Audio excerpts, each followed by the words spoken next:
সাইয়েদনা জিবরাইল চলে আসেন, এসে বললেন, ইয়া মুহাম্মদ ইকরা, পড়ো।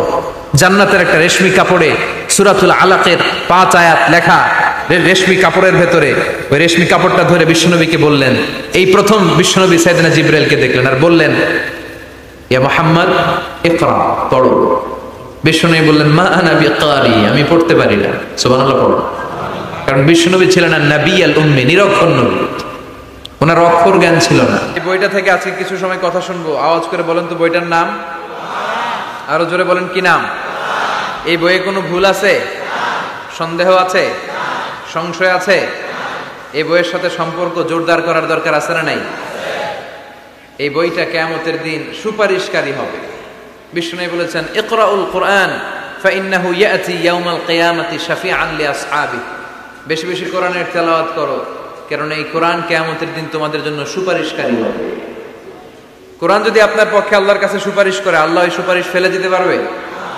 পররাষ্ট্রমন্ত্রী যদি মাননীয় প্রধানমন্ত্রীর কাছে কোনো বিষয়ে সুপারিশ করে, রেকমেন্ডেশন করে, মাননীয় প্রধানমন্ত্রী এই সুপারিশকে কি রিজেক্ট করতে পারবে? কথা বলেন। এজন্য কোরআনের সুপারিশ আমরা চাই কি চাই না? এটা এমন একটা কিতাব যে কিতাবে কোনো ভুল নাই। যালিকাল কিতাব লা রাইবা ফি হুদাল লিল মুত্তাকিন। This is the book, the most authentic and original book, reliable book in the world, whereof there is no doubt in it and a guidance to those who are muttaqin. এই বইটা এমন বই যে বইয়ে কোনো ভুল নাই, কোনো সন্দেহ নাই। মুত্তাকিনদের জন্য পথ প্রদর্শনকারী হিসেবে বইটারে নাজিল করেছে কে? এই বইটার যেখান দিয়ে পড়েন হেদায়েত আছে না নাই? রহমত আছে না নাই? বরকত আছে না নাই? শিফা আছে না নাই? এই কিতাব পড়ে অসুস্থ ব্যক্তির গায়ে ফু দিলে সুস্থ করে কে? তার মানে এর মধ্যে শিফা আছে। সুবহানাল্লাহ পড়েন। সূরাতুল ফাতিহারে বলা হয় সূরাতুশ শিফা। সূরাতুল ফাতিহা পড়ে অসুস্থরে ফু দিলে সুস্থ করে কে? বিশ্বাস হয়? হ্যাঁ, না একটু সন্দেহ লাগে? যদি সন্দেহ থাকে তাহলে ফু দিলে কাজ হবে? আর বিশ্বাস রেখে যদি ফু দেন ভালো করে দিবে কে? এমন এক কিতাব, এই কিতাব পড়লে সওয়াব, এই কিতাব ধরলে সওয়াব, এই কিতাবের জন্য মরলেও সওয়াব। ঠিক কি না? এমন এক কিতাব আল্লাহ দিলেন। এই কিতাবকে আল্লাহ বললেন নূর, আলো। আলোর সাথে তুলনা করেছেন। কিতাবুন আনজালনাহু ইলাইকা লিতুখরিজান NASA Minaj যুলুমাতি ইলান Noor. I've revealed this holy and sacred book unto you, O my beloved last messenger, in order to lead the mankind out of darkness into the light. অন্ধকার থেকে আলোর দিকে নেয়ার জন্য এই কিতাবকে পাঠিয়েছে কে? এই কিতাব পড়লে, এই কিতাব মানলে, বুঝলে, এই কিতাবের বাস্তবায়ন সমাজে ঘটালে সমাজটা আলোকিত হবে। ঠিক কি না? আমরা একটা আলোকিত সমাজ চাই কি চাই না? যে সমাজে এই কিতাব দিয়ে আইন করা হয়, এই কিতাবের আইনে সমাজে আইনটাকে বাস্তবায়ন করা হয়, ওই সমাজে কোনো ধর্ষণ থাকে? কোনো দুর্নীতি থাকে? ওই সমাজটা হয় মদিনার সমাজ, ওই সমাজটা হয় শান্তির সমাজ। এজন্য আমরা যেন কোরআনের সাথে সম্পর্ক বাড়াই, প্রতিদিন যেন কোরআনের তেলাওয়াত করি, একটি করে হলেও কোরআনের আয়াতের বঙ্গানুবাদ যেন আমরা পড়ি। পারা যাবে? সবাই পড়ি ইনশাআল্লাহ। আমি আপনাদের খেদমতে আমার খুতবার শুরুতে সূরাতুল মুজাম্মিল থেকে 4টি আয়াত তেলাওয়াত করেছি। এই সূরাতুল মুজাম্মিল থেকে কিছু কথা আজকে আমরা শুনবো ইনশাআল্লাহ। পড়েন ইনশাআল্লাহ। আমি সব সময় তাফসীর মাহফিলগুলোরে ক্লাসের মতো মনে করি। Class, I consider this tafsir program as a class. I consider myself as a teacher and all the sitting audience as a student of the Holy Quran. আমি মনে করি যে আমি কোরআনের শিক্ষক, আর যারা শুনছে তারা আমাদের ছাত্র। আমার আগে যিনি এখানে কথা বলছিলেন তিনি ছিলেন আমাদের শিক্ষক। এখন আমি একটু করে বসার সুযোগ পাইছি, আমি হয়ে গেছি শিক্ষক, আর আমরা সবাই কোরআনের ছাত্র। খুশি না বেজার? সূরাতুল মুজাম্মিল এটা কোরআনের 29তম পারার একটা সূরা। কততম পারার? এই সূরার আয়াত সংখ্যা 20। আয়াত সংখ্যা কত? এই সূরাটি মাক্কি সূরা। কি সূরা? আচ্ছা, এবার আমি প্রশ্ন করি, আপনারা উত্তর করেন। সূরাতুল মুজাম্মিল কত পারার সূরা? আয়াত সংখ্যা? সূরাটি মাদানী? হ্যাঁ, মাক্কি সূরা। আলহামদুলিল্লাহ পড়েন। এই সূরাটি আল্লাহ তাআলা বিশ্বনবীর নামে ডেডিকেট করেছেন। কার নামে? বিশ্বনবীর অনেকগুলো সুন্দর সুন্দর নাম আছে, শুধু মুহাম্মদ সাল্লাল্লাহু আলাইহি ওয়াসাল্লাম এটাই ওনার নাম নয়, এটা ছাড়াও ওনার অনেক নাম আছে। ওনার একটা নাম আছে আহমদ। কি নাম? ইয়াতি মিন বাদি ইসমুহু আহমদ। মুহাম্মদ ওনার নাম, আহমদ ওনার নাম, তাহা ওনার নাম, মুজাম্মিল এটা ওনার একটা নাম, মুদ্দাসসির এটা ওনার একটা নাম, আবুল কাসিম এটা ওনার একটা নাম, কুনিয়াত। তো বিশ্বনবীর নামে এই সূরাটাকে ডেডিকেট করেছে কে? বিশ্বনবীকে আল্লাহ তাআলা এই সূরার ভিতরে অনেকগুলো ইনস্ট্রাকশন, গাইডলাইন দিয়েছে, পথ নির্দেশিকা। এগুলো আমাদের জীবনেও কাজে লাগবে, ঠিক কিনা? তো এই আল মুজাম্মিল বিশ্বনবীর নামে ডেডিকেট করা একটি সূরা। আবার এই নামে আমাদেরও অনেকের নাম পাওয়া যায়, আছে না নাই? এখানে মুজাম্মিল ভাই কে কে আছে দেখি? মুজাম্মিল কেউ আছে মুজাম্মিল নামে? আছে তো, মাশাআল্লাহ। আল্লাহ মুজাম্মিল ভাইদেরকে তুমি কবুল করো। তো এই সূরার একটা কেন্দ্রীয় আলোচক বিষয় আছে, central subject matter, central theme of the সূরা আল মুজাম্মিল। এই পুরো 20টা আয়াতে আল্লাহ কি বুঝাতে চাইলেন, আগে সংক্ষেপে এটা আমি বলি। এই পুরো সূরার ভেতরে কেন্দ্রীয় যে আলোচ্য বিষয়টা আল্লাহ আমাদেরকে জানাতে চাইলেন সেটা হচ্ছে আমাদেরকে যে কোনো কাজে নামার আগে নিজেকে প্রস্তুত করে নিতে হবে। বুঝতে পেরেছেন? You have to take huge preparation for a successful mission. আপনি যদি কোনো মিশনে নামতে চান, আপনাকে you have to take preparation, you have to be prepared. নিজেকে প্রস্তুত করে নিতে হবে। বিশ্বনবীকে আল্লাহ তাআলা বড় একটা মিশনে নামাবেন, নবুয়তির মিশন, দাওয়াতি কাজের মিশন, আল্লাহর জমিনে আল্লাহর দ্বীনকে বাস্তবায়নের মিশন, পৃথিবীর বুকে কালিমার পতাকা গেড়ে দেওয়ার মিশন। চিল্লা এখন ঠিক কিনা? এত বড় মিশন যে নবী পালন করবে, ওই নবীর প্রিপারেশনের দরকার আছে না নাই? তাহলে এই পুরো সূরার মূল কথা হচ্ছে প্রিপারেশন ফর এ মিশন, মিশনের জন্য প্রস্তুতি গ্রহণ করা। Good preparation is a prerequisite for a successful mission. আপনি যদি একটা মিশনে সফল হতে চান, আপনাকে প্রস্তুতি নিতে হবে। কি নিতে হবে? সবাই বলে প্রিপারেশন নিতে হবে। প্রিপারেশন যদি ভালো হয়, কাজের ফলাফল। প্রিপারেশন যদি খারাপ, ফলাফল।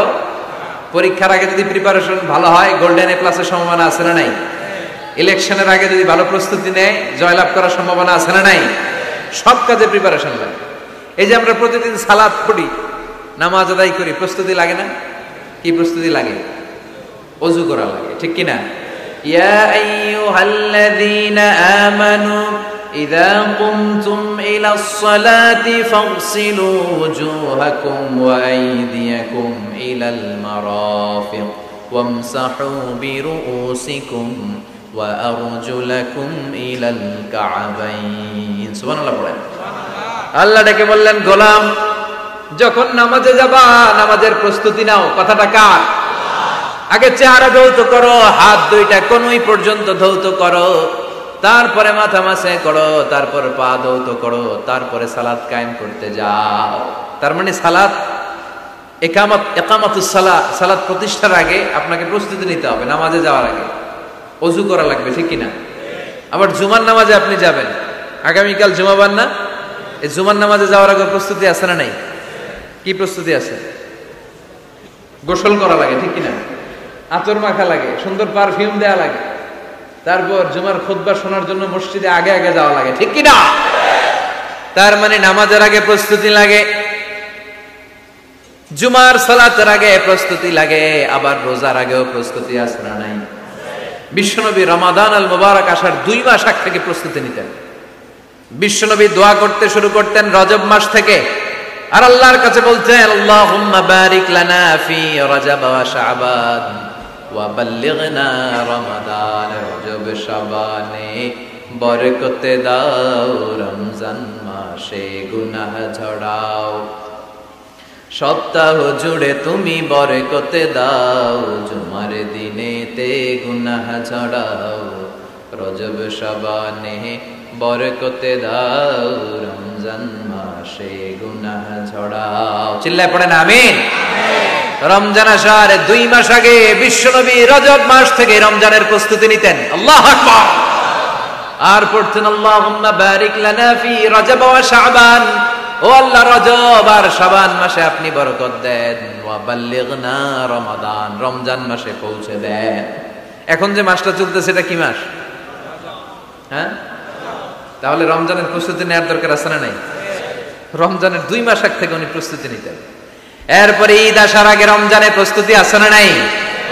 রমজানের ওই রোজার শেষে এলো খুশির ঈদ, তুই আপনাকে আজ বিলিয়ে দে শোন আসমানি তাকি, তোর সোনা দানা বালা খানা সব রাহে লিল্লাহ, দে যাকাতে মুর্দা মুসলিমের আজ ভাঙাইতে নিদ। পড়েন, রমজানের ওই রোজার শেষে এলো খুশির ঈদ, তুই পড়বি দের নামাজ রে মন সেই সেই গাহে, যে ময়দানে সব গাজী মুসলিম হয়েছে শহীদ। রমজানের ওই রোজার শেষে এলো খুশির ঈদ। আলহামদুলিল্লাহ পড়েন।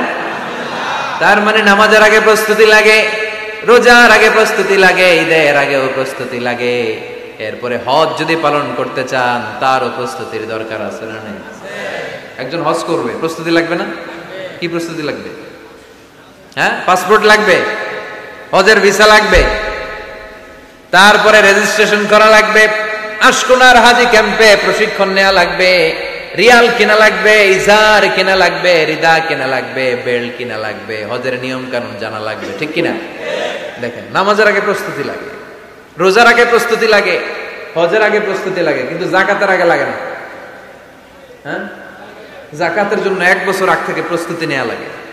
আপনি কবে নিসাব পরিমাণ সম্পদের মালিক হলেন ডায়েরিতে নোট রাখার দরকার আছে না নাই? তার মানে নামাজের আগে প্রস্তুতি, রোজার আগে প্রস্তুতি, যাকাতের আগে প্রস্তুতি, হজের আগে প্রস্তুতি। এই সূরার মধ্য দিয়ে রব্বুল আলামিন বিশ্ব নবীরে বোঝাতে চাইলেন, ও নবী, বিশাল একটা মিশনে আপনি নামবেন, বিশাল একটা যুদ্ধে আপনি নামবেন, কালেমার বাণীকে দুনিয়ার বুকে প্রচার করার গুরু দায়িত্ব নিয়ে নামবেন। এত বড় দায়িত্ব পালনের আগে আপনার প্রস্তুতি নেওয়ার দরকার আছে না নাই? বিশ্বনবীকে প্রস্তুতি নিতে বললেন। তার মানে এই সূরার কেন্দ্রীয় আলোচ্য বিষয় হচ্ছে you have to take a very good preparation for a mission. আপনি কোনো কাজে সফল হতে হলে আপনাকে প্রস্তুতি নিতে হবে, ভালো প্রস্তুতি ছাড়া সফল হওয়া যাবে। আবার যুদ্ধের ময়দানেও যখন আমরা যাই, বিশ্বনবী যেতেন, প্রস্তুতি ছিল কি ছিল না? আল্লাহ বললেন, ওয়া আ'ইদ্দু লাহুম মাসতাতা'তুম মিন কুওয়া ওয়া মির রিবাতিল খাইল তুরহিবুনা বিহি আদুওয়াল্লাহি ওয়া আদুওয়াকুম। আল্লাহ ডেকে বলেন, গোলাম, যুদ্ধের ময়দানে যাওয়ার আগে ভালো করে নিজেদেরকে প্রস্তুত করে নাও। ওয়া আ'ইদ্দু লাহুম মাসতাতা'তুম মিন কুওয়া, তোমাদের শক্তি সামর্থ্য যা আছে সব প্রস্তুত করে রাখো। সবকিছু প্রস্তুত থাকবে মুসলমানদের, মুসলমান থাকবে সদা জাগ্রত, সদা প্রস্তুত। চিল্লায় বলেন ঠিক কিনা? প্রস্তুত থাকতে হবে যুদ্ধের জন্য। আমরা যে যোদ্ধা, আমরা ভুলেই গেছি। আমরা যে যোদ্ধা জাতি, আমাদের রক্তে যে যুদ্ধের ঘ্রাণ, এটা আমরা ভুলেই গেছি। আল্লাহ বললেন, ওয়া আ'ইদ্দু লাহুম মাসতাতা'তুম মিন কুওয়া, শক্তি আর রসদ জোগাড় করে রাখো। তুরহিবুনা বিহি আদুওয়াল্লাহি ওয়া আদুওয়াকুম, এই শক্তি আর সম্ভাবনা দিয়ে আল্লাহর দুশমনদেরকে তোমরা ভয় দেখাবা। মির রিবাতিল খাইল, ঘোড় সাওয়ারগুলোকে প্রস্তুত করে রাখো। বর্তমানে তো ঘোড়া টোরা নাই, এখন প্রস্তুত করে রাখতে হবে অ্যাটম বোমা, ঠিক কিনা? এখন রাখতে হবে AK-47, rocket launcher, drone, missile, ballistic ক্ষেপণাস্ত্র, রণতরী, যুদ্ধ জাহাজ, ঠিক কিনা? গোটা বিশ্বের মুসলমানদের একটা সেন্ট্রাল মিলিটারি দরকার। 50টারও বেশি মুসলিম দেশ, আমাদের সেন্ট্রাল কোনো লিডারশিপ নাই, আমাদের কেন্দ্রীয় কোনো মিলিটারি নাই। যদি আমাদের একটা মিলিটারি থাকতো, সিরিয়াতে আক্রমণ হয়েছে আমাদের বিরুদ্ধে, আমাদের মুসলিম মিলিটারি সেখানে প্রতিরোধ গড়ে তুলতো। চিল্লা এখন ঠিক কিনা?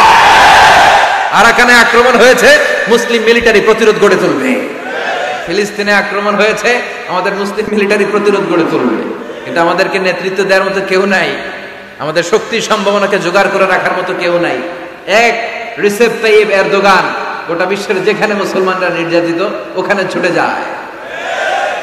সে একা কি করবে? এরকম 10টা এরদোগান যদি আমাদের হাতে থাকতো, মুসলমানদের দিকে চোখ রাঙিয়ে কথা বলার সাহস কারো ছিল না। চিল্লা এখন ঠিক কিনা?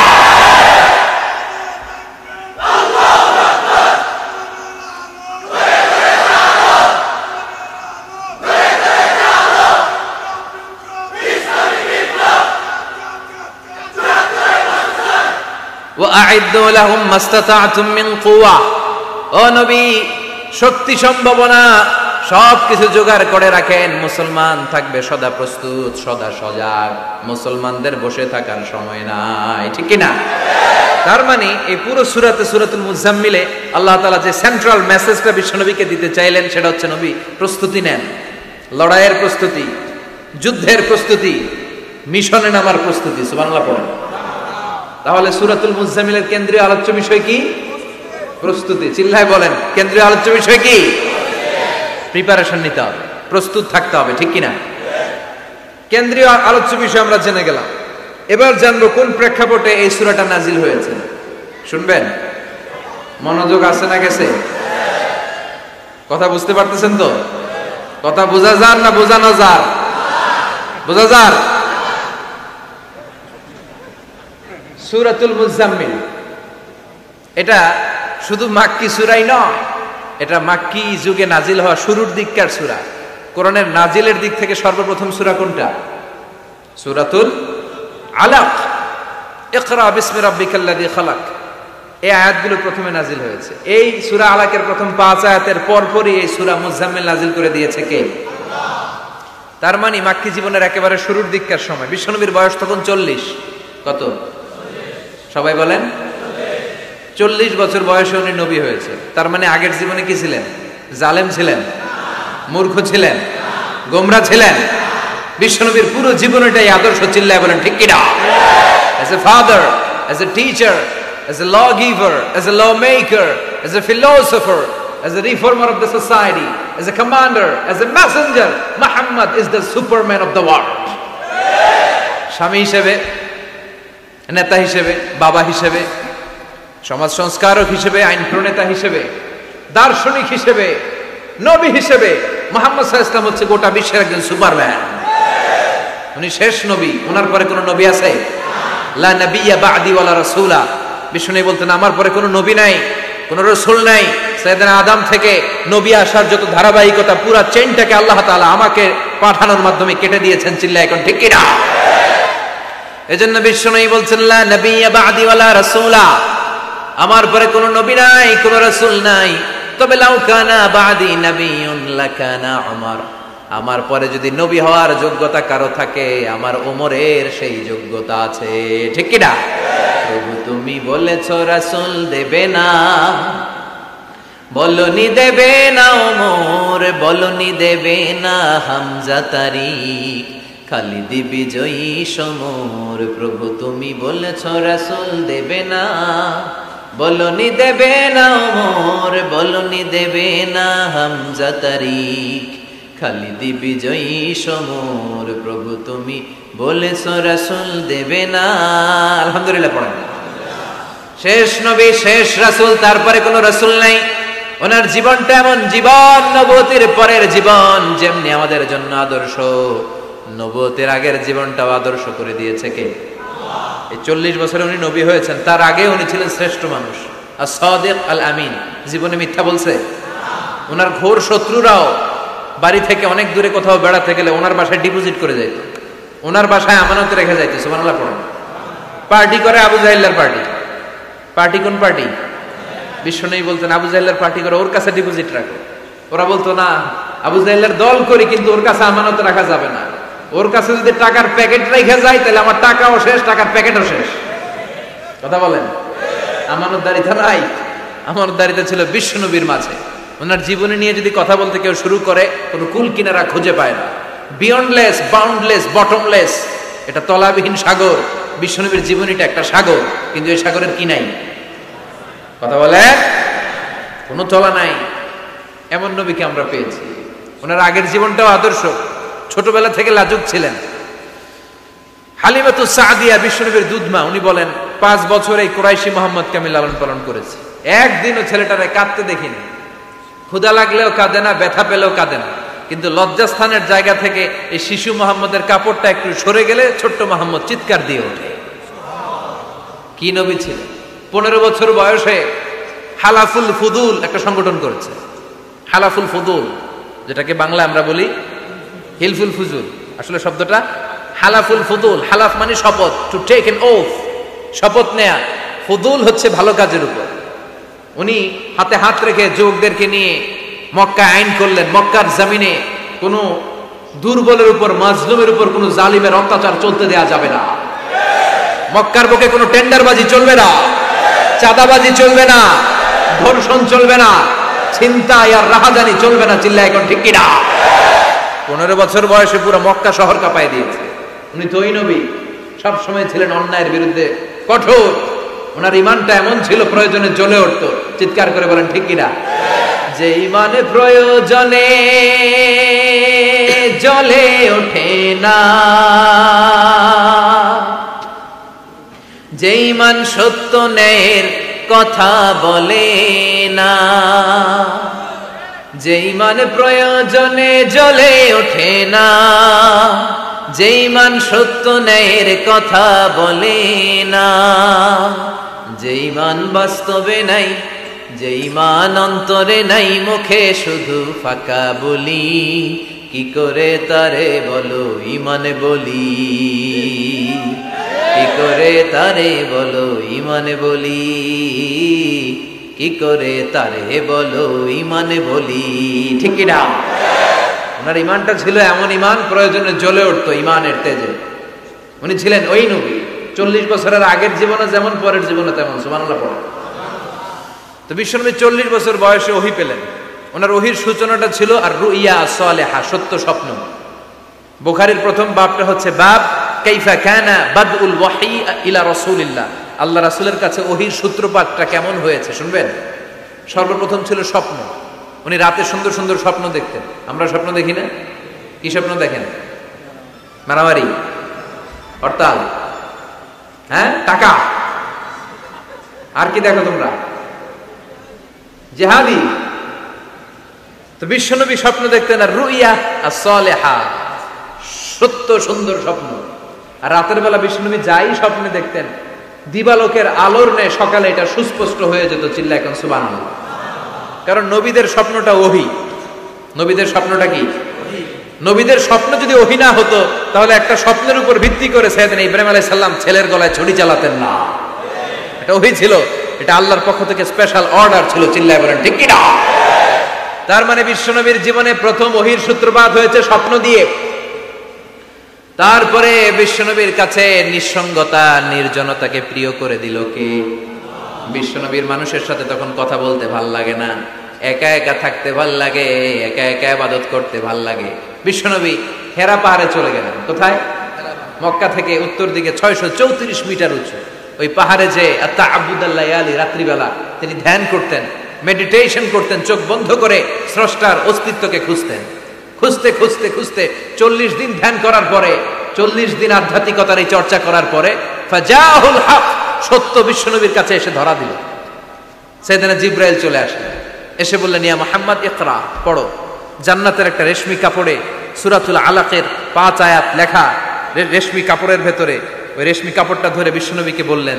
এই প্রথম বিশ্বনবী সাইয়েদনা জিবরাইলকে দেখলেন আর বললেন ইয়া মুহাম্মদ ইকরা, পড়ো। বিশ্বনবী বললেন মা আনা বিকারি, আমি পড়তে পারি না। সুবহানাল্লাহ পড়ো। কারণ বিশ্বনবী ছিলেন না নবী আল উম্মি, নিরক্ষর নবী। ওনার অক্ষর জ্ঞান ছিল না। আলিফ বা তা সা কোনটারে জিম বলে কোনটারে সদ বলে বিশ্বনবী চিনতেন না, লিখতে জানতেন না। তিনি ছিলেন নিরক্ষর, কিন্তু মূর্খ না। নিরক্ষর এক জিনিস, মূর্খ আরেক জিনিস। অক্ষর জ্ঞান নাই কিন্তু জ্ঞান আছে। কারণ বিশ্বনবী বলতেন আদাবানি রব্বি ফা আহসানা তা'দীবি, আমি পৃথিবীর কোন ইউনিভার্সিটি থেকে ডিগ্রি নেয় নাই, কেউ আমারে শিখায় নাই, স্বয়ং আরশের উপর থেকে আমারে শিক্ষা দান করেছে কে? আল্লাহ। তাই আমার শিক্ষার মতো শিক্ষা পৃথিবীর কারো শিক্ষা হতে পারে। সাইয়েদনা জিবরাইল বললেন ইয়া মুহাম্মদ ইকরা, পড়ো। বিশ্বনবী ফেল ফেল করে তাকিয়ে রইলেন, অক্ষর চিনা না, পড়বে কেমনে? বিশ্বনবী বলেন মা আনা বিকারি, আমি জানি না কেমন করে পড়তে হয়। ফাআখাযানি ফাগাত্তানি হাত্তা বালাগা মিন্নি আল জাহাদ। বিশ্বনবী পড়তে জানেন না।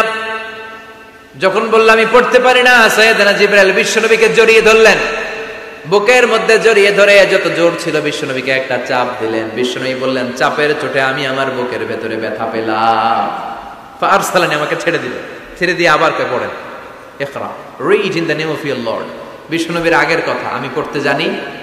মা আনা বিকারি। সাইয়েদনা জিবরাইল আবার জড়িয়ে ধরলেন, আবার চাপ দিলেন।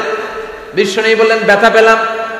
আবার জিবরিল বিশ্বনবীরে বললেন পড়েন। বিশ্বনবী আগের কথাই বলে আমি পড়তে পারি না, আবার চাপ দিলেন। 3 বার চাপ দেওয়ার পরে সাইয়েদনা জিবরাইল বললেন নবী এবার আপনি পড়েন।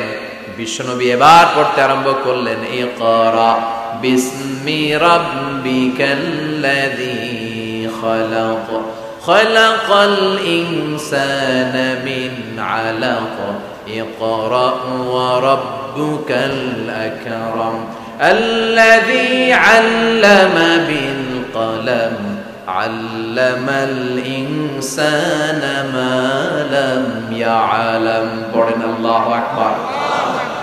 3 বার চাপ দেওয়ার পরে বিশ্বনবী পড়তে আরম্ভ করলেন। সাইয়েদনা জিবরাইল এই 5টা আয়াত দিয়ে উধাও হয়ে গেল। এবার হেরা গুহার ভিতরে কেউ নাই, সাইয়েদনা জিবরাইল নাই, 5টা আয়াত দিয়ে চলে গেলেন। বিশ্বনবী 5টা আয়াত নিয়ে কাঁপতে কাঁপতে হেরা পর্বত থেকে নেমে এলেন। সুবহানাল্লাহ পড়ে। এই ওহীর ভাড়ে চাপে বিশ্বনবী কাঁপতে শুরু করলেন। এই প্রথম বিশ্বনবীর কাছে ওহীর রিফ্লেকশন, ওহীর ছোঁয়া, ওহীর ঝলকানি, ওহীর নূরানি তাজাল্লি বিশ্বনবীর হৃদয়ের মধ্যে লাগিয়ে দিল কে? এই 5টা আয়াত নিয়ে বিশ্বনবী হাত্তা ইয়ারজুফু ফুআদু, বিশ্বনবীর হৃদয় কাঁপছিল। বিশ্বনবীর ওহীর প্রেসারে গায়ের মধ্যে জ্বর চলে এলো, খিচুনি চলে এলো।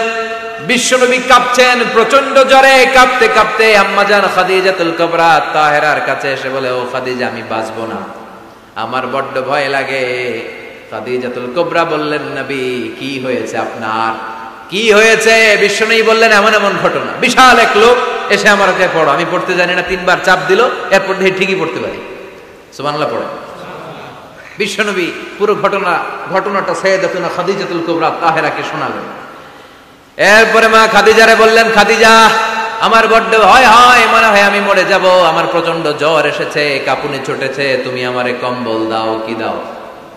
সবাই বলেন আর জোরে কম, আমারে কম্বল দাও, আমার জ্বর এসেছে, কাঁপুনি বেড়ে যাচ্ছে, চাদর দাও, কাপড় দাও, কম্বল দাও। মা খাদিজা কম্বল জোগাড় করতে গেলেন। কম্বল আর চাদর এনে বিশ্বনবীর গায়ের মধ্যে মা খাদিজা কম্বলটা পেঁচিয়ে দিলেন। বিশ্বনবী কম্বলটা পেঁচিয়ে বিছানার মধ্যে শুয়ে গেলেন। ঠিক এই মুহূর্তে সূরাতুল মুজাম্মিল নাজিল করে দিল কে? বিশ্বনবী কম্বল গায়ে দিয়ে শুয়ে আছে, আল্লাহ বিশ্বনবীরে ডাক দিলেন, ইয়া আইয়ুহাল মুজাম্মিল কুমিল লাইলা ইল্লা কালিলা। সুবহানাল্লাহ। আল্লাহ কি সোহাগ ভরা আদর মাখা ডাক দিলেন, ইয়া আইয়ুহাল মুজাম্মিল। এর মানে হলো হে কম্বলওয়ালা। কি ওয়ালা? হে কম্বলওয়ালা নবী, মানে হে কমলিওয়ালা নবী। কি নবী? কমলি। হে রাহতে হেলে দুলে নুরানি তনু ওকে আসে হায়, সারা দুনিয়ার হেরে মেরে পর্দা খুলে খুলে চায়, সে যে আমার কমলিওয়ালা কমলিওয়ালা। তার ভাবে বিভোল রাঙা পায়ের তলে, পর্বত জঙ্গল টল মল টলে, খুরমা খেজুর বাদাম জাফরানি ফুল ঝরে ঝরে যায়, সে যে আমার কমলিওয়ালা কমলিওয়ালা। সুবহানাল্লাহ পড়ে। বিশ্বনবীর আল্লাহ ডাক দিলেন, ও কমলিওয়ালা নবী, ও কম্বলওয়ালা নবী দাঁড়ান। বিশ্বনবী কাঁপছিলেন জ্বরের চোটে, খিচুনির চোটে, কম্বল গায়ে দিয়ে শুয়ে রইলেন। আল্লাহ নাজিল করলেন, ইয়া আইয়ুহাল মুজাম্মিল, ও কম্বলওয়ালা। ইয়া আইয়ুহাল মুজাম্মিল মানে কি? ও কম্বলওয়ালা, ও কম্বলওয়ালা, ও চাদরওয়ালা, কুম, স্ট্যান্ড আপ, স্ট্যান্ড আপ। যে দায়িত্ব দিছি এখন শোয়া যাবে না, দাঁড়ান। ওই যে বিশ্বনবী দাঁড়ালেন, আর বসার সুযোগটা পায় না। মরার আগ পর্যন্ত আর বসার সুযোগ পায় নাই, শ্বাস নেওয়ার সুযোগ পায় নাই, পিছনের দিকে তাকানোর সুযোগ পায় নাই। চিল্লায় বলেন ঠিক কিনা? অনেক শয়তানি হাতছানি এসেছে, দফায় দফায় নবীর সাথে বৈঠক হয়েছে। বিশ্বনবীকে মক্কার কাফিরেরা 3 দফা দিল। বলল, আব্দুল্লাহর বেটা মুহাম্মদ, নারী চাও নারী দেব, সম্পদ চাও সম্পদ দেব, রাষ্ট্র ক্ষমতা চাও রাষ্ট্র ক্ষমতা দেব, শুধু কালিমার দাওয়াতটা বন্ধ করে দাও। নাউজুবিল্লাহ পড়বেন না? বিশ্বনবী বললেন, তোমাদের 3 দফা, কাফিরদের কয় দফা? জোরে বলেন। বিশ্বনবী বললেন, আমার মাত্র 1 দফা। কয় দফা? বিশ্বনবী বললেন, সম্পদ না, নারী না, মক্কার ক্ষমতা নয়, লা ওয়াদাউ শামসা ফি ইয়ামিনি, আকাশের দ্বিপ্রহরের জল জলে সূর্যটা যদি ডান হাতে দাও, ওয়াল কামারা ফি ইয়াসারি, চাঁদটাকে যদি বাঁ হাতে দাও, যেই কালিমার দাওয়াত দিতে ময়দানে আমি নেমেছি, গোটা বিশ্বের কেউ এই দাওয়াত থেকে আমাকে পিছু সরাতে পারবে না, কেউ পিছনে নিতে পারবে না। সম্পদ, নারী আর ক্ষমতার লোভ তো খুব তুচ্ছ বিষয়। ওই সূর্যটা যদি ডান হাতে দাও, চাঁদটা যদি বাঁ হাতে দাও, এই কালিমার দাওয়াত থেকে আমি পিছু হটবো না। চিল্লায় বলেন ঠিক কিনা? বিশ্বনবীর আল্লাহ প্রস্তুতি নিতে বললেন, বললেন ইয়া আইয়ুহাল মুজাম্মিল, ও কম্বল ওয়ালা নবী। কি ওয়ালা নবী? তাফসীর বুঝতে পারতেছেন তো? শীতের চোটে খিচুনি কম্বল গায়ে দিয়ে শুয়েছে, তখন আল্লাহ এটা নাযিল করলেন। তাহলে প্রথমে আমরা জানলাম সেন্ট্রাল থিম অফ দিস সূরা, এই সূরার কেন্দ্রীয় আলোচ্য বিষয়। এরপরে আমরা জানলাম কোন প্রেক্ষাপটে, কোন সিচুয়েশনে, কোন পরিস্থিতিতে এই সূরাটা নাযিল হয়েছে। বুঝতে পেরেছেন?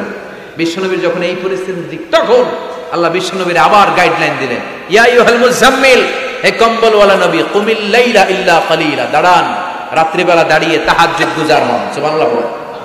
এই সূরার ভেতরে রব্বুল আলামিন বিশ্বনবীকে প্রস্তুত করে তোলবার জন্য, বিশ্বনবীকে নবুয়তের দায়িত্ব পালন করানোর জন্য, মিশনে নামানোর জন্য বিশ্বনবীকে সর্বমোট 60টা বিষয়ে প্রশিক্ষণ নিতে বলেছেন। জোরে কোন কয়টা?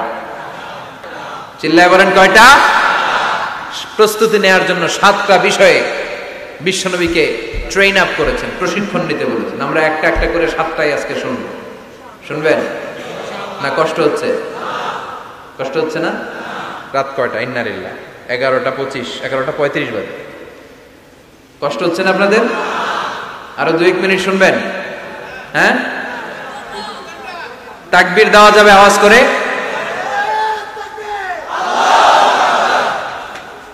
আওয়াজ করে পড়েন, লিল্লাহি তাকবীর, লিল্লাহি তাকবীর। বিশ্বনবীকে আল্লাহ তাআলা 60টা বিষয় প্রশিক্ষণ নিতে বললেন। কয়টা? কারণ সামনে অনেক গুরু দায়িত্ব। 1 নাম্বার প্রশিক্ষণ হচ্ছে, ইয়া আইয়ুহাল মুজাম্মিল, হে কম্বলওয়ালা নবী, কুমিল লাইলা ইল্লা কলিলা, দাঁড়ান, দাঁড়িয়ে রাত্রে তাহাজ্জুদের নামাজ পড়েন। কিসের নামাজ? তাহাজ্জুদের জায়নামাজে মরণ দিও প্রভু আমায়, একামতে দিনের কাজে কবুল করে নিও আমায়।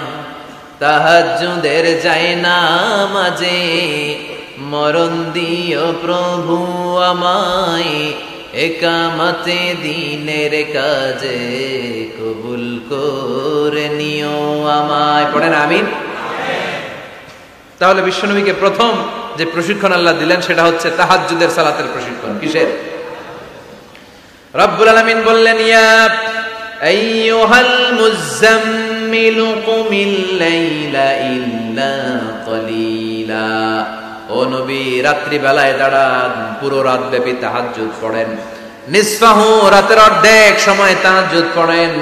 আও ইনকুস মিনহু কালিলা, অথবা তার চেয়েও কিছু কম পড়েন। আও জিদা আলাইহি, অথবা তার চাইতেও বেশি পড়েন। ও নবী, রাত্রিবেলা দাঁড়িয়ে তাহাজ্জুদের সালাত পড়েন। কিসের সালাত? তাহলে বিশ্বনবীকে মিশনে সফল হওয়ার জন্য সর্বপ্রথম যে ডিরেকশন আল্লাহ দিলেন সেটা হচ্ছে তাহাজ্জুদের ডিরেকশন। কিসের? তাহাজ্জুদ পড়েননি আপনারা? পড়েন? হ্যাঁ, হুজুর ফজর নামাজে তো পড়ি না। কি পড়ি না? তাহাজ্জুদ তো তাদের যারা ফজর পড়ে, যারা ফজরই পড়েন, ওরা আবার কি তাহাজ্জুদ? কথা বলেন। এই তাহাজ্জুদের সালাত আদায় করলে সম্মান বাড়িয়ে দেয় কে? ঘুমের আরবিতে কিছু নাম আছে। ঘুমের একটা নাম হচ্ছে নুআস। নুআস মানে ড্রোজিনেস। বাসে বসে আছেন, বাসও ঝুলে আপনিও ঝুলতেছেন, এরকম হয় না? ঝিমুনি, এটার বলে নুআস। আরেকটা হচ্ছে সামান্য হালকা লাইট স্লিপ, সামান্য ঘুম, এটার বলে পাওয়ার ন্যাপ। হালকা হালকা ঘুম, ঘুমও আসছে, আবার কে যেন কথা বলে ওইটাও শোনা যায়, এরকম ঘুম আছে না নাই? এটার বলে সিনা। আরবিতে এটার কি কয়? সিনা। আরেকটা হচ্ছে ভালো ঘুম, এটার বলে নাউম। এটার কি বলে? তাহলে পাইলাম নুআস, সিনা, নাউম। আরেকটা হচ্ছে জন্মের ঘুম। কিরকম ঘুম? এমন ঘুম যেই ঘুমে ডাকলেও মানুষ ওঠে না, যেটা শেষ রাতে আমাদের যে ঘুমটা হয়, রাত 3টা-4টার দিকে কম্বল টেনে টেনে আরেকটু ঘুমাইতে মনে চায়, এরকম একটা ঘুম আছে না নাই? এই ঘুমটাকে আরবিতে বলে হুজুদ। কি বলে? সবাই বলেন। এই হুজুদের ঘুমকে স্যাক্রিফাইস করে ওই টাইমে যে সালাতটা পড়া হয়, ওই সালাতকে আরবিতে বলে সলাতুল হুজুদ বা সলাতুত তাহাজ্জুদ। সুবহানাল্লাহ পড়বেন না? এজন্য রাব্বুল আলামিন বলেন ওয়া মিনাল লাইলি ফাতাহাজ্জাদ বিহি নাফিলাতান লাকা আসা আন ইয়াবআসাকা রাব্বুকা মাকামান মাহমুদা। ও নবী, রাত্রিবেলা দাঁড়িয়ে আপনি তাহাজ্জুদের নামাজ পড়েন, আশা করা যায় বিশাল সম্মানিত মহিমান্বিত জায়গায় আল্লাহ আপনারে বসায় দিবে গো নবী। ঠিক কি না? তাহাজ্জুদের সালাত পড়লে মর্যাদা বাড়ায় দেয় কে? মুমিনের বৈশিষ্ট্য, তারা রাত্রিবেলা তাহাজ্জুদের সালাত পড়ে। ইমানদারদের বৈশিষ্ট্য, তারা হলো ফুরসানান নাহার রুহবানাল লাইল। রাত্রিবেলা তাহাজ্জুদের যায় নামাজে কান্নার ঝড় তোলে, দিনের বেলায় ঘোড়া হাঁকিয়ে জিহাদের ময়দানে জিহাদ করে। ঠিক কি না? দিনের বেলায় চলবে কি? জিহাদ। জিহাদের কথা বলাতে ভয় পাইছেন?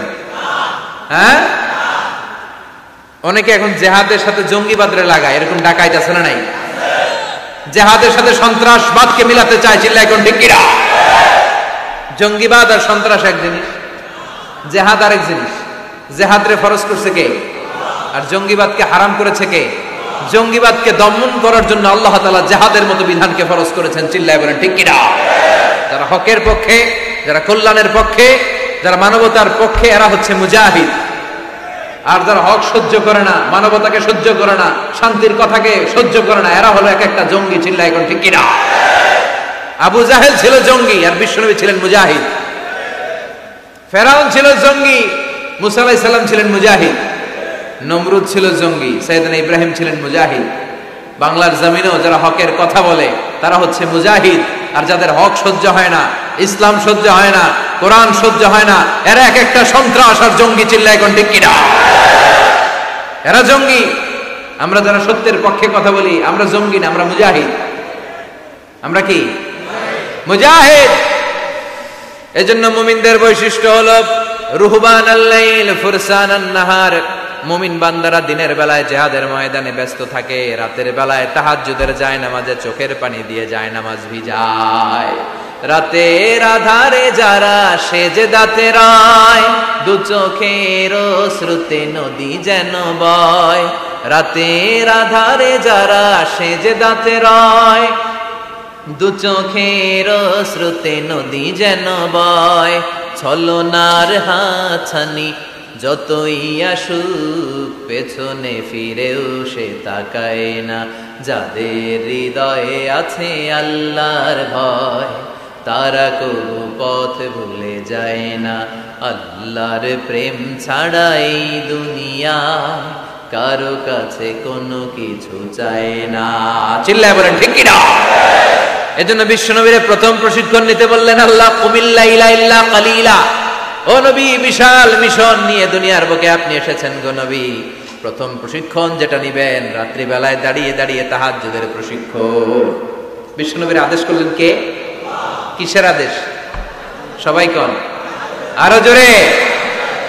ওই মুহূর্তটা তাহাজ্জুদের সময়টা এমন সময়, ইয়ানজিলু রাব্বুনা ইলা সামাইদ দুনিয়া, রব্বুল আলামিন আরশের উপর থেকে দুনিয়ার আকাশে নেমে আসে। নেমে আসে মানে বিশেষ একটা মনোযোগ দেয়, আর দুনিয়াবাসীরা ডেকে ডেকে বলে, গোলাম আলা মিন মুস্তাগফিরিনা গফির আলা। কার ক্ষমা লাগবে ক্ষমা চাও, সব গুনাহ আমি ক্ষমা করে দেব। আলা মিন মুস্তারজিকিন আরজুকালা, কার কি লাগবে আমার কাছে চাও, সব আমি দিয়ে দেব। আল্লাহু আকবার। আলা মিন মুস্তাকসিন আকসুলা, যার জামা দরকার জামা চাও, জামা দেব। ক্ষমতা দরকার ক্ষমতা চাও, ক্ষমতা দেব। নেককার স্ত্রী দরকার, নেককার সন্তান দরকার, সন্তান চাও, সন্তান দেব।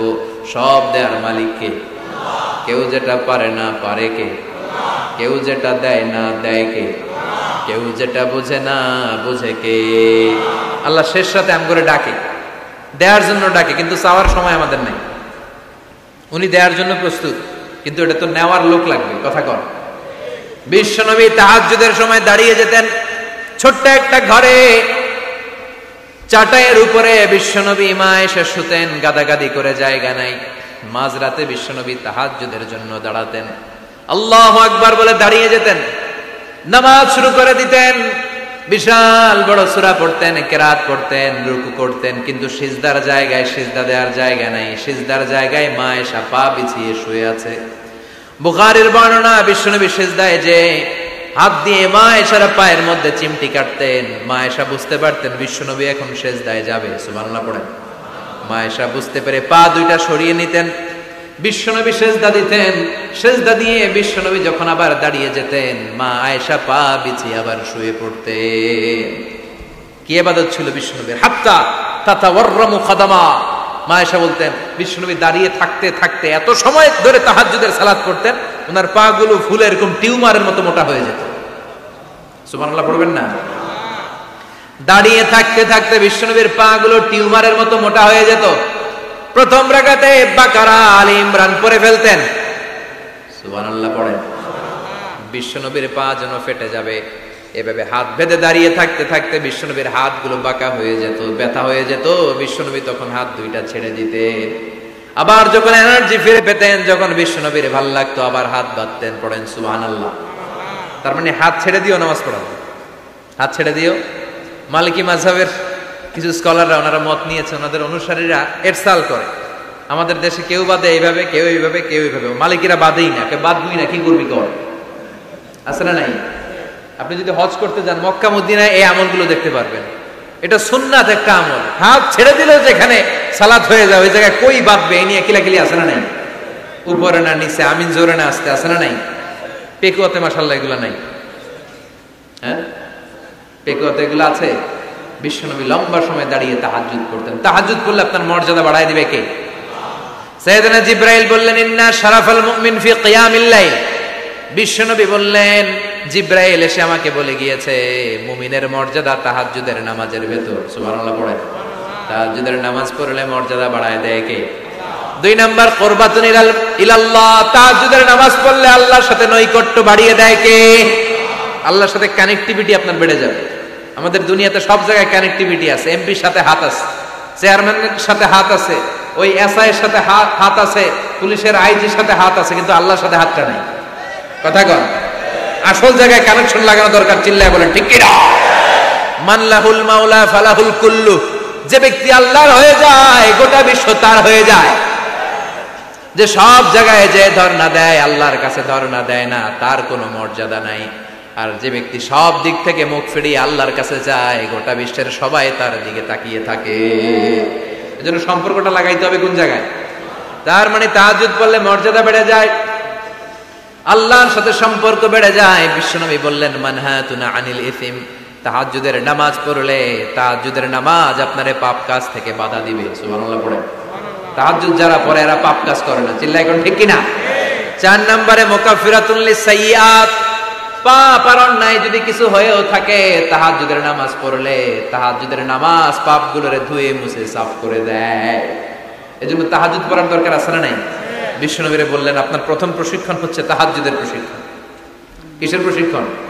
এজন্য আল্লাহ বললেন ইয়া আইয়ুহাল মুযাম্মিলু কুমিল লাইলা ইল্লা ক্বালিলা নিসফাহু আও ইনকুস মিনহু ক্বালিলা আও জিদ আলাইহি ওয়া রাত্তিলিল কুরআনা তারতিলা। সুবহানাল্লাহ। 1 নাম্বার প্রশিক্ষণ চলে গেল। 1 নাম্বার প্রশিক্ষণ কি ছিল? তাহাজ্জুদ। আওয়াজ করে বলেন না কি ছিল? 2 নাম্বার প্রশিক্ষণ ওয়ারাত্তিলিল কুরআনা তারতিলা। ও নবী মন গড়া কোরআন তেলাওয়াত করবেন না, যেমন মন চায় তেমন কোরআন পড়া যায় না। ওয়ারাত্তিলিল কুরআনা তারতিলা। তারতিলের সাথে তাজবিদের সাথে মাখারিজুল হুরুফ মেইনটেইন করে আপনি তারতিলের সাথে তেলাওয়াত করেন। যারা তারতিলের সাথে তেলাওয়াত করেন কিয়ামতের দিন আল্লাহ বলবে ইকরা ওয়ারতাকি ওয়ারাত্তিল কামা কুনতা তুরাত্তিলু ফিদ দুনিয়া। দুনিয়াতে যেমনি পড়েছো পড়ো, যত আয়াত পড়বা জান্নাতের বিল্ডিং তত লম্বা হয়ে যাবে। আল্লাহু আকবার। সাইয়েদনা আনাস রাদিয়াল্লাহু তাআলা আনহু ছিলেন বিশ্বনবীর খাদেম। সাইয়েদনা আনাসকে জিজ্ঞেস করা হলো কাইফা কানা কিরাআতু রাসূলিল্লাহ। ও আনাস, বিশ্বনবীর কোরআন তেলাওয়াত কেমন ছিল? সাইয়েদনা আনাস বললেন কানাত কিরাআতুহু মাদ্দান। বিশ্বনবী টেনে টেনে কোরআন তেলাওয়াত করতেন। সুবহানাল্লাহ পড়েন। কিভাবে পড়তেন? টেনে টেনে টেনে টেনে কোরআন তেলাওয়াত করতেন। আবার বিশ্বনবীর স্ত্রী আমাদের আম্মা জান উম্মে সালামাকে জিজ্ঞেস করা হলো কাইফা কানা কিরাআতু রাসূলিল্লাহ। ও আম্মা জান, বিশ্বনবীর কোরআনের তেলাওয়াত কেমন ছিল? তিনি বললেন কানা ইউকাত্তিউ কিরাআতাহু আয়াতান আয়া, বিশ্বনবী আয়াত আয়াত করে তেলাওয়াত করতেন। একটা আয়াত টেনে টেনে পড়তেন, শেষ করতেন, আরেকটা আয়াত ধরতেন, আবার শেষ করতেন। সুবহানাল্লাহ। কি তেলাওয়াত ছিল বিশ্বনবী! বিশ্বনবীর কণ্ঠের তেলাওয়াত শুনে অনেক কাফের কালিমা পড়ে মুসলমান হয়েছে। সুবহানাল্লাহ, আসতে বলেন। বিশ্বনবীর কণ্ঠের তেলাওয়াত শোনার জন্য শুধু মুমিনরাই পাগল ছিল না, আবু জাহেল, উতবা, শাইবা, ওয়ালিদ ইবনে মুগিরা এগুলোও পাগল ছিল। দিনের বেলা আবু জাহেল, উতবা, শাইবা বিশ্বনবীর বিরোধিতা করত, আর রাত্রে বেলা লুকিয়ে লুকিয়ে বিশ্বনবীর কণ্ঠের তেলাওয়াত শোনার জন্য যেত। সুবহানাল্লাহ পড়বেন না? দিনের বেলা ভাষণ দিতে, খবরদার কেউ মুহাম্মাদের কণ্ঠের তেলাওয়াত শুনতে যেতে পারবি, কিন্তু রাত্রে বেলা লুকায় লুকায় নিজেই যেত। না জানি কত সুন্দর কণ্ঠ ছিল আমার নবী, না জানি কি সুরের ঝংকার আর রহুরি খেলতো যখন নবী তেলাওয়াত করত। সুবহানাল্লাহ পড়বেন না? এজন্য আল্লাহ বললেন ওয়ারাতিলিল কোরআনা তারতিলা, ও নবী ধীর স্থির ভাবে পড়েন। আবার বিশ্বনবী বলছেন সাইয়িনুল কোরআনা বিআসওয়াতিকুম, তোমাদের কণ্ঠে যত সুন্দর সুর আছে, লহুরি আছে, ঝংকার আছে, সবগুলো দিয়ে কোরআন তেলাওয়াত করবা। আবার বিশ্বনবী বলছেন মান লাম ইয়াতাগান্না বিল কোরআন ফালাইসা মিন্না, যে গুনগুন করে সুর করে কোরআন তেলাওয়াত করে না, ওই লোক কখনো আমি নবীর উম্মত হতে পারে।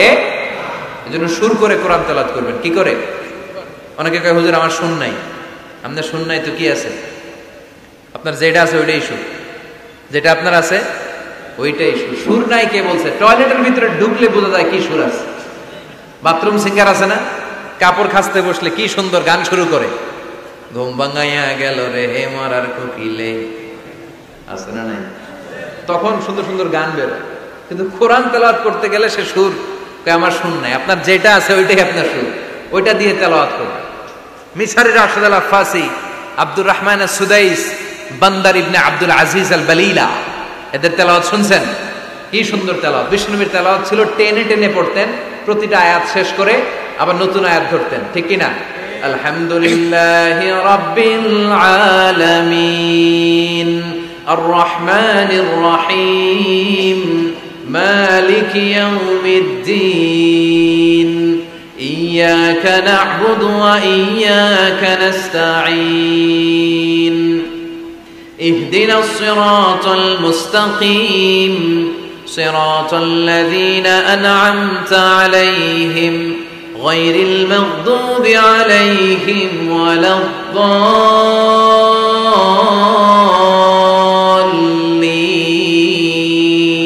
পড়েন আমিন।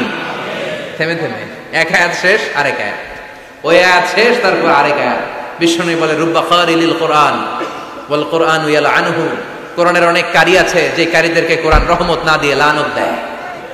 এরকম আছে না নাই? বিশ্বনবী প্রতি আয়াতের পরে থামতেন, কি সুন্দর টেনে টেনে পড়তেন। আর আমাদের তারাবির নামাজে কি অবস্থা? জাপানের বুলেট ট্রেনও ফেল হাফেজ সাহেবের কাছে। আছে না নাই? হাফেজ সাহেবরা খবরদার, এভাবে কোরআন করবেন না। এভাবে কোরআন তেলাওয়াত করলে রহমত না পেয়ে আপনার কপালে লানত জুটবে। চিল্লায় বলেন ঠিক কি না?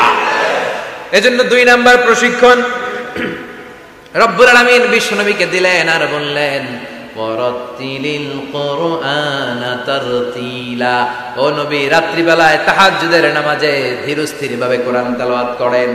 এরপর আল্লাহ বললেন ইন্না সানুলকি আলাইকা কওলান সাকিলা, ও নবী অচিরেই ভারী একটা কথা, ভারী একটা বাণী, অনেক ওজনওয়ালা কোরআন আমি আপনার উপরে নাজিল করে দেব। সুবহানাল্লাহ। কওলান সাকিলা, it's a very heavy and weightful word. কোরআনের এই কথাগুলোর একটা আলাদা ওজন আছে না নাই? বিশ্বাস হয় না সন্দেহ লাগে? বিশ্বনবীর কাছে যখন কোরআনের আয়াত নাজিল হতো, মা আয়েশা বর্ণনা করেন প্রচন্ড শীতের রাতে, কিসের রাতে? কথা শুনতেছেন? প্রচন্ড শীতের রাতে বিশ্বনবী ঘেমে ঘেমে একাকার হয়ে যেত।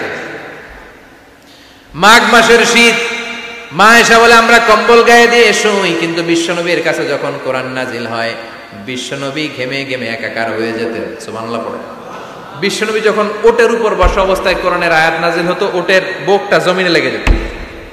বিশ্বনবী ঘোড়ার উপরে বসা অবস্থা যখন কোরআনের আয়াত নাজিল হতো, ঘোড়ার পা গুলো জমিনের ভিতরে গেড়ে যেত। বিশ্বনবী মাঝে মাঝে অনেক সাহাবাদের রানের মধ্যে মাথা রেখে শুয়ে পড়তেন। ওই অবস্থায় যখন কোরআনের আয়াত নাজিল হতো, সাহাবারা বলতো আমাদের হাড্ডিটা ফেটে টুকরা টুকরা হয়ে যাবে, এরকম মনে হতো। তার মানে কোরআনের আয়াতের একটা ভার আছে না নাই?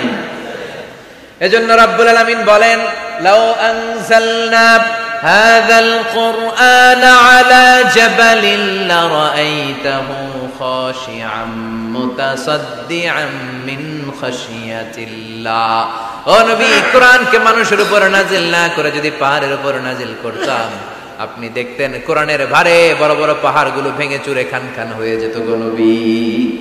কোরআনকে যদি মাউন্ট এভারেস্টের উপর আল্লাহ নাজিল করত, পাহাড়টা ভেঙে দুমড়ে মুচড়ে চূর্ণ বিচূর্ণ হয়ে যেত। চিল্লা এখন ঠিক কিনা? এজন্য আল্লাহ বললেন, এটা অনেক ভারী একটা বাণী, এই বাণী আমি আপনার উপর নাজিল করব। এরপর আল্লাহ বললেন, ইন্না নাশিয়াতাল লাইলি হিয়া আশাদ্দু ওয়াতআন ওয়া আকামু কিলা। ও নবী, রাত্রি বেলা যদি আপনি তাহাজ্জুদের নামাজ পড়েন, আপনার মনোযোগায়নকে শক্তিশালী করে দিবে কে? আপনার কথা বলার যোগ্যতাকে মজবুত করে দিবে কে? কেন আপনি রাত্রি বেলায় তাহাজ্জুদ গুজার হবেন? কারণ ইন্নালাকা ফিন নাহারি সাবাহান তাবিলা, দিনের বেলায় অনেক ব্যস্ততা আছে না নাই? দিনের বেলায় মানুষগুলো কাজকর্ম নিয়ে ব্যস্ত হয়ে যায়, তখন অনেক গোলমাল, তখন নয়। রাত্রি বেলা তাহাজ্জুদ। এই কথা বলার পরে বিশ্বনবী দুনিয়ার বুকে যত দোয়া করতেন, তার বেশিরভাগ দোয়ার শুরুতে রবের নাম আছে না নাই? রব্বানা যালামনা আনফুসানা ওয়া ইল্লাম তাগফির লানা ওয়া তারহামনা লানাকুনান্না মিনাল খাসিরিন। আবার বিশ্বনবী পড়তেন, রব্বানা আতিনা ফিদ দুনিয়া হাসানাতাও ওয়া ফিল আখিরাতি হাসানাতাও ওয়াকিনা আযাবান নার। আবার তখন রবের নাম আছে না নাই? সুবহানা রাব্বিয়াল। আবার যখন সিজদায় যায় তখনও রবের নাম আছে না নাই? সুবহানা রাব্বিয়াল। এজন্য 3 নাম্বার প্রশিক্ষণ, ওয়াজকুর ইসমা রাব্বিকা, নবী রবের নাম স্মরণ করেন। 4 নাম্বার প্রশিক্ষণ, ওয়াতাবাত্তাল ইলাইহি তাবতিলা, আপনি যখন সময় পাবেন রবের ইবাদতে মশগুল হয়ে যান। কার ইবাদতে? কার ইবাদতে? আমরা যেন আল্লাহর ইবাদতে মশগুল হয়ে যাই। ওয়াতাবাত্তাল ইলাইহি তাবতিলা, তাবাত্তুল মানে আল্লাহর ইবাদতে মনোনিবেশ করা, মশগুল হওয়া। এই তাবাত্তুল শব্দটা এসেছে আল বাতুল থেকে। এজন্য মারিয়াম আলাইহিস সালামকে বলা হতো মারিয়াম আল বাতুল। মারিয়াম আলাইহিস সালামকে কি বলা হতো? উনি বাইতুল মুকদ্দাসে সব সময় কার ইবাদতে মশগুল থাকতো? ইবাদতে মশগুল। আমাদের নারীরাও মশগুল থাকে, তবে ইবাদত নিয়ে নয়, জি বাংলা নিয়ে, স্টার জলসা নিয়ে, কিরণমালা নিয়ে, হিন্দি সিনেমা নিয়ে। আছে না নাই? পেকুয়াতে নাই? এদিকেও আছে। আল্লাহ এই গজব থেকে তুমি আমাদেরকে হেফাজত করো, আমরা পড়ি আমিন। ফাইদা ফারাগতা ফানসাব ওয়া ইলা রাব্বিকা ফারগাব। আল্লাহ নবীর ডেকে বললেন, ও নবী, যখন আপনি অবসর পাবেন আপনি ইবাদতে মনোনিবেশ করেন, আল্লাহর ইবাদতে মশগুল হয়ে যান। ওয়াতাবাত্তাল ইলাইহি তাবতিলা, ইবাদত চলবে একজনের, তিনি কে? তাহলে প্রশিক্ষণ কয়টা গেল? জোরে বলেন, আরো জোরে বলেন। এরপরে আল্লাহ বললেন, ওয়াসবির আলা মা ইয়াকুলুনা ওয়াহজুরহুম হাজরান জামিলা। তার আগে বললেন, রব্বুল মাশরিকি ওয়াল মাগরিবি লা ইলাহা ইল্লা হুয়া ফাত্তাখিযহু ওয়াকিলা। সুবহানাল্লাহ পড়েন। রব্বুল মাশরিক ওয়াল মাগরিব, আমি পূর্ব দিগন্তের মালিক, পশ্চিম দিগন্তেরও মালিক, সব কিছুর মালিক কে? লা ইলাহা ইল্লাহু, তিনি ছাড়া কোনো ইলাহ নাই। ফাত্তাখিযহু ওয়াকিলা। আরেক প্রশিক্ষণ চলে আসছে, ফাত্তাখিযহু ওয়াকিলা। ও নবী, আল্লাহরে ওয়াকিল হিসেবে গ্রহণ করেন। আমাদের ওয়াকিল বা অভিভাবক কিংবা মুমিনদের গার্ডিয়ান শুধু একজন, চিল্লায় বলেন তিনি কে? ফাত্তাখিযহু ওয়াকিলা। অন্য কাউরে ওয়াকিল বানাবেন না, অন্য কারোর নেতৃত্ব মেনে নেবেন না, অন্য কারোর অভিভাবকত্ব মেনে নেবেন না। বিপদে আপদে হাল ছাড়বেন না, নিরাশ হবেন না, ভরসা রাখুন একজনের উপর, তিনি কে? ফাত্তাখিযহু ওয়াকিলা। 5 নাম্বার প্রশিক্ষণ, ও নবী আপনি আমারে অভিভাবক হিসেবে গ্রহণ করেন, বিপদে আপদে সব সময় আল্লাহর পাশে পাবেন। জোরে কোন ঠিক কিনা? এরপরে 6 নম্বরে আল্লাহ বললেন, ওয়াসবির আলা মা ইয়াকুলুন। কাফির মুশরিকরা যে সমস্ত গাল মন্দ আপনারে করে, এগুলোর বিপরীতে রেগে না যে আপনি ধৈর্য ধারণ করবেন গো নবী। ওয়াসবির, ধৈর্য ধারণ করেন, কারণ ইন্নাল্লাহা মাআস। ধৈর্যশীলদের সাথে কে থাকে? চিল্লায় বলেন কে? ও নবী, ওরা আপনারা অনেক কিছু বলবে, আপনি রেগে যাবেন না। বিশ্বনবীর কাফিররা কি বলতো জানেন? বলতো আপনি একজন কবি। বিশ্বনবী নাকি কবি? নাউজুবিল্লাহ কইবেন না? আল্লাহ বলেন ওমা আল্লামনাহু শি'রা ওয়া মা ইয়ানবাগি লাহু, আমি নবীরে কবিতা শিখাই নাই, কবিতা তার জন্য শোভনীয় নয়। সুবহানাল্লাহ পড়েন। আবার বিশ্ব নবীরে তারা বলতে লাগলো গণক। কি বলতে লাগলো? কাহিন। আল্লাহ বলে ওয়ালা বিকাউলি কাহিন, এটা গণকের কথাও নয়, এটা আল্লাহর কথা, ঠিক কিনা? এরপরে বিশ্ব নবীরে ওরা বলতে লাগলো মাজনুন মানে পাগল। আল্লাহ বলে ওয়া মা সাহিবুকুম বিমাজনুন, তোমাদের সাথী আমার হাবিব কিন্তু পাগল নয়। সুবহানাল্লাহ। এরপর ওরা বিষ্ণুনবীরে গালি দিতে লাগলো সাহির বলে। সাহির মানে জাদুকর। সাহির মানে আল্লাহ বলে না, আমার নবী জাদুকর না। এরপরে ওরা বিষ্ণুনবীরে বলতে লাগলো আবতার মানে নির্বংশ, লেস কাটা। আল্লাহ বলে না, ইন্না শানিয়াকা হুয়াল আবতার, যারা বিষ্ণুনবীরে লেস কাটা আর নির্বংশ বলে ওরাই লেস কাটা, নির্বংশ আর জাহান্নামের নরকী আর পিতৃ পরিচয়হীন জারদ সন্তান। চিল্লা এখন ঠিক কিনা? বিষ্ণুনবীর বিরুদ্ধে যারা কথা বলে এগুলো জাহান্নামের নরকী। ওরা বলে মুহাম্মদ তোমার কোনো ছেলে বেঁচে নাই, তোমার 4 মেয়ে, তুমি ইন্তেকালের সাথে সাথে তোমার বংশ নির্বংশ হয়ে যাবে, তুমি লেস কাটা। আল্লাহ বলে না, রাফা'না আলাকা যিকরাক, নবী আপনার সম্মানকে আমি আকাশ চুম্বি করেছি, আমার নাম যেখানে আপনার নামও আমি রেখেছি সেখানে, ঠিক কিনা? এজন্য কালিমায়ে তয়্যিবার ভিতরে লা ইলাহা ইল্লাল্লাহ, তারপর পর বিশ্ব নবীর নাম মুহাম্মাদুর রাসূলুল্লাহ আছে না নাই? আজানের মধ্যে আল্লাহর নামের পরে নবীর নাম আছে না নাই? আবার নামাজে সালাম ফেরানোর আগে বিশ্ব নবীর জন্য দুরূদ আছে না নাই? রাফা'না আলাকা যিকরাক। ওরা বলে আপনি লেস কাটা, আপনি লেস কাটা না, যারা আপনারে গালি দেয় ওরাই লেস কাটা। ওয়াসবির আলা মা ইয়াকুলুন, ও নবী ওরা যা বলে এই ব্যাপারে আপনি ধৈর্য ধারণ করেন, আপনি মন খারাপ করবেন না। এই গালি গালাজ এটা নবীদের শুনতে হবে, এটা সুন্নাত। আমরাও এখন গালি গালাজ শুনি, জোরে কোন ঠিক কিনা? আমাদেরকে বলে ব্যাকডেটেড, ব্যাকডেটেড, কিছু জানে না এরা মোল্লা। আমগরে কি ডাকে? একজন মেম্বার অফ দ্য পার্লামেন্ট কয়েকদিন আগে সংসদ ভবনে বলছে মোল্লাতন্ত্র। কি বলছে? ইসলামের কথা ভালো লাগে না, কাদিয়ানীদের সাফাই গা আছে না নাই? বিশ্ব নবী যে শেষ নবী এটা মানে না কাদিয়ানীরা, উনি কাদিয়ানীদের সাফার গায়, তার মানে ইসলাম ওনার ভাল লাগে না, ওনার ভাল লাগে কাদিয়ানী সম্প্রদায়কে। চিল্লা এখন ঠিক কিনা? বিশ্ব নবীরে বলেছে কবি, ওনারে বলেছে গণক, ওনারে বলেছে জাদুকর, ওনারে বলেছে পাগল, ওনারে বলে লেস কাটা। ওই গালিগুলো আমাদেরও শুনতে হবে যদি নবীর অনুসারী হই। আমাদেরকে এখন গণক বলে না, পাগল বলে না, আমাদেরকে বলে মোল্লা, আমাদেরকে বলে রাজাকার, আমাদেরকে বলে যুদ্ধাপরাধী। চিল্লা এখন ঠিক কিনা? যুগে যুগে গালি গালাজ আছে না নাই?